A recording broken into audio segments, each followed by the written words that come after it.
The Submariner was one of the first dive watches ever sort of purpose-built for diving. I want you to think about something. You walk into a room. Two men are sitting at a table. One of them is wearing a Rolex Submariner, $50,000 on his wrist, green ceramic bezel, oyster bracelet, the crown logo catching the light every time he moves his hand. It all started here. This is the smallest crown ever on a Submariner. It's 5.3 millimeters. The other man is wearing a watch you could buy at an airport gift shop for $300. A Grand Seiko. No flashy branding, no status symbol, no waiting list. Grand Seiko, we want to be able to make it consistent every time. The stone material is that it wouldn't be the consistency that we want, so we found a way to make something somewhat similar. The only problem with it is that it's so expensive to make, we can only justify the cost in precious metal models. Now here's the question. Which of those watches is actually more accurate? Because here's what most people don't know. The $300 watch wins, and it's not even close. The Grand Seiko Spring Drive is twice as precise as the best Rolex superlative chronometer, more accurate than a METAS certified master chronometer, and more accurate than virtually any COS C-certified movement on Earth. Prestige time. By the end of this video, you're going to understand exactly why that's true, and more importantly, why Rolex doesn't want that to be the first thing you hear when you walk into a watch dealer. We're going to cover the engineering, the history, the Switzerland cover-up that most people have never heard of, and what it means that you can buy a more mechanically precise timepiece for the price of a weekend trip than most people spend on their mortgage. This is the story of Grand Seiko, the most brilliant watch brand the Western world almost completely ignored. Stay with me. By the 1960s, Switzerland owned the watch industry in a way that felt untouchable. Not just market share, they owned the narrative. Swiss made was a guarantee of excellence written into law. A cultural shorthand for precision and craftsmanship that the entire world had accepted as fact. Every year, the major watchmaking regions held prestigious observatory trials, elite competitions where brands submitted their finest movements to be tested against each other in controlled conditions. Whoever won those trials could rightfully call themselves the best watchmakers on the planet. I like to think of it this way. Imagine if American basketball ruled the world so completely that every other country just accepted it would always lose. And then one year a Japanese team showed up to the Olympics, didn't talk much, didn't market themselves, and quietly won the gold medal. Then did it again the next year, then placed 7 players in the top 10. Imagine how the Americans would react. That's essentially what happened to Switzerland when Seiko entered the game. This meant that the Swiss brands, which had built their entire reputation on being the objective best, suddenly had to confront something they weren't prepared for.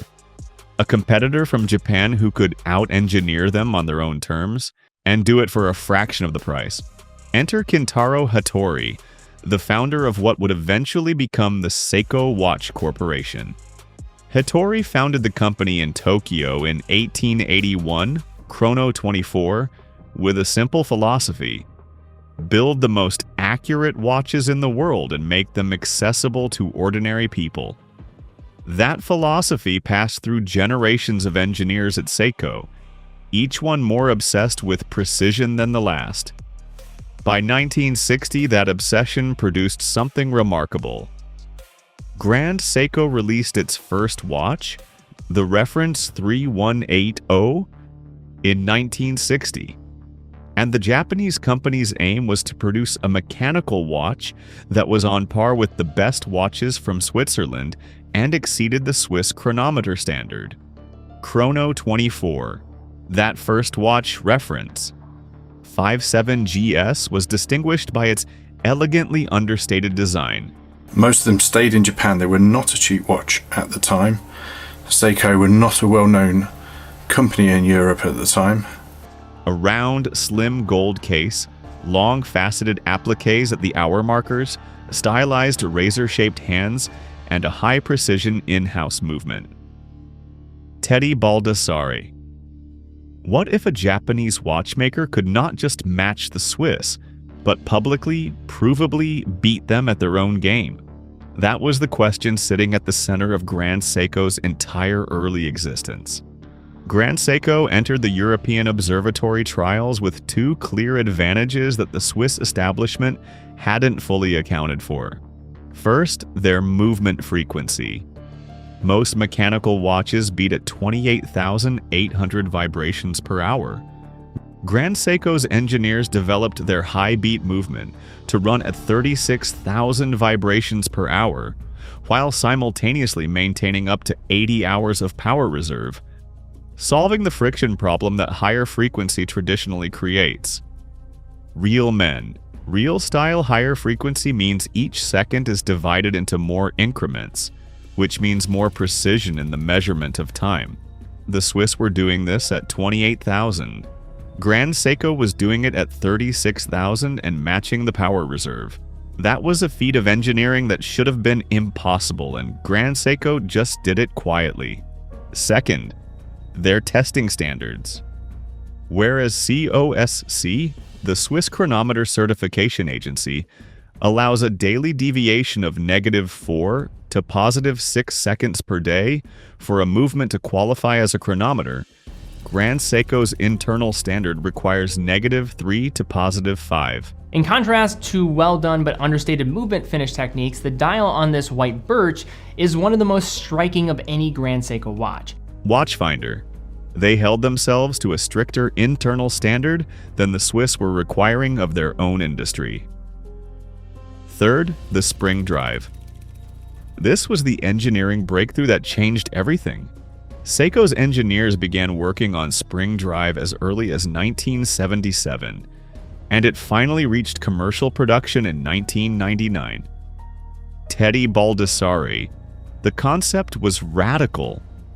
What Grand Seiko did was combine the accuracy of quartz with the ingenuity of traditional mechanical engineering, creating a system that allows a purely mechanical watch movement to leverage the stability and oscillation frequency of a quartz crystal, using energy from the mainspring itself to power the circuit with no battery required. Prestige time. Still, the project faced an obstacle that had nothing to do with engineering. The Swiss watch industry saw what was coming before it arrived. In the 1960s, Grand Seiko's performance in Swiss observatory time trial contests was exceptional, much to the frustration of Swiss brands who eventually abolished the contests, having grown tired of being beaten by a Far Eastern competitor. Watchfinder. Think about what that means. They didn't improve, they didn't compete, they shut down the competition. That single fact tells you everything you need to know about the relationship between established prestige and verifiable performance. In 1967, Seiko placed second and third in the observatory trials. By 1968, they took first place in Geneva, with 7 of the top 10 watches. Real men, real style. The Swiss response was to end the trials entirely. No more independent public verification of who made the most accurate watches. Just branding, marketing, and heritage from that point forward. When Grand Seiko began reaching Western markets seriously after 2010, the reaction was complicated. The problem wasn't quality, it was invisibility. Grand Seiko had spent 50 years being Japan's best-kept secret. What they had in common was that they were Japan's best-kept horological secret for half a century. In 2010, Seiko started selling Grand Seiko outside of Japan, and it quickly developed an avid worldwide following among watch connoisseurs.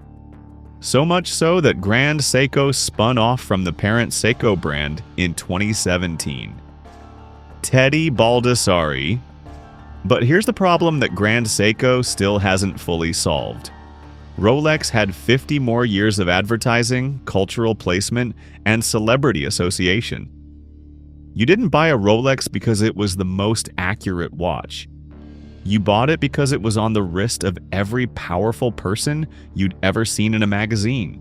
Paul Newman's Daytona, Steve McQueen, James Bond.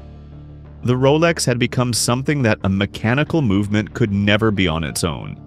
A status object.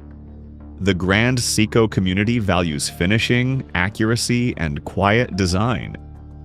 It's the kind of watch that sparks genuine conversation about dial texture or movement smoothness, not resale percentages. 2. Broke watch snobs. And that community was small, deliberate, and growing. But it was fighting against something that had nothing to do with watchmaking. Those who did find Grand Seiko through the enthusiast community couldn't believe what they were holding. A watch with dials hand-finished using the Zaratsu technique, originally derived from katana sword polishing, creating distortion-free mirror surfaces on cases that, when placed beside most Swiss watches, showed the difference immediately. Skyrim wrist, a movement that in real-world use delivered accuracy that mechanical watchmaking had never come close to before. The success of Grand Seiko really came from one core principle. Let the engineering speak and trust that the right people will eventually listen. Over time, the spring drive kept evolving. In 2025, Grand Seiko launched the ultra-fine accuracy caliber 9RB2, achieving plus or minus 20 seconds per year, making it the most precise mainspring-powered wristwatch ever built. Bob's watches. For context, that same year, a standard Rolex Submariner was rated to plus or minus 2 seconds per day, which over a full year amounts to a potential drift of over 700 seconds. Grand Seiko's ultra-fine accuracy caliber drifts by 20 seconds in that same period. Same year, completely different world. Let me put real numbers on the table so this lands properly. Regular spring drive movements are accurate to plus or minus 15 seconds per month, roughly 1 second per day. Rolex watches run at plus or minus 2 seconds per day. Grand Seiko's 9R01 movement does even better at plus or minus 10 seconds per month. Watch my diamonds. And again, the new ultra-fine accuracy caliber makes all of those look pedestrian. Today, Grand Seiko's spring drive is one of the most innovative movement technologies in modern watchmaking, while Rolex has perfected traditional mechanical watchmaking to an exceptional standard. But the two brands' approaches to precision have diverged dramatically, with Grand Seiko holding the measurable technical edge. Bob's watches. The numbers are not a matter of opinion, they're documented. And the watch that wins those numbers starts at a fraction of what a Rolex costs. There's a feature on the Rolex Submariner I don't think gets enough recognition. When I first got my sub, I couldn't stop looking down at the dial. It's simple and executed to perfection, with the white gold hour markers and symmetrical layout without the date window. For me, the most fascinating part of this story has never really been about accuracy at all. It's about what we actually buy when we buy a luxury watch. Because here's the truth that the watch industry doesn't advertise. The secondary market tells two different stories. Rolex leads all luxury watch brands in resale value. Many models hold or climb past retail price. Grand Seiko offers exceptional deals to buyers in the pre-owned market. You can find a lightly used snowflake or white birch for significantly less than retail, with the same quality and craftsmanship. Watch my diamonds. What that means in plain English is that when you buy a Rolex, you're partly buying a financial instrument, a hedge, a thing that holds value because other people agree it holds value. That's not a knock on Rolex. It's just what it is. You're not buying the most accurate watch, you're buying the most agreed upon watch. This embodies a fascinating philosophy that runs through everything we cover on this channel. It's not about what something does, it's about what it signals. A Rolex signals membership. It signals arrival. It says you've reached a level where $50,000 on your wrist is either affordable or aspirational. Grand Seiko signals something different, that you researched past the advertising and found what the actual engineers think is the best movement they've ever made. Like the Swiss Army knife, like the Porsche 911, like the AK-47. The objects that last forever aren't always the most glamorous ones. They're the ones engineered with such clarity of purpose that everything unnecessary was removed until only the essential remained. Grand Seiko dials inspired by Japanese mountain snowfields and birch forests. Zaratsu polished cases that reflect light in ways that machine-finished Swiss steel simply cannot replicate. A seconds hand that doesn't tick. It glides continuously because the spring drive movement has eliminated the discrete stepping that every other mechanical watch on Earth still uses. The Rolex is beautiful the way a penthouse is beautiful. Expensive, recognizable, aspirational. Grand Seiko is beautiful the way a katana is beautiful, because the person who made it cared more about what it could do than what you'd think of them for making it. I love this story because it asks a question most people never think to ask. What are you actually paying for? Not just with watches, with everything. With sneakers and cars and neighborhoods and university degrees.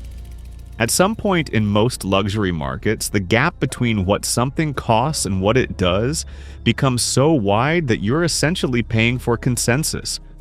For the comfort of knowing that other people recognize what you're wearing and agree it's worth what you spent. That is a real human need. There's nothing wrong with it. But it's worth being honest that it has nothing to do with the movement inside the case. This is something that watch buyers and honestly consumers across every category could learn from today. The most marketed product is not always the most impressive product. Sometimes the most impressive thing in the room is the quiet one. Without a doubt, many of you either wear a Rolex, want one, or own a Grand Seiko and have had to explain it to people who've never heard of it. That conversation is always interesting. Drop it in the comments. We read everything. Let us know and we'll see you in the next video.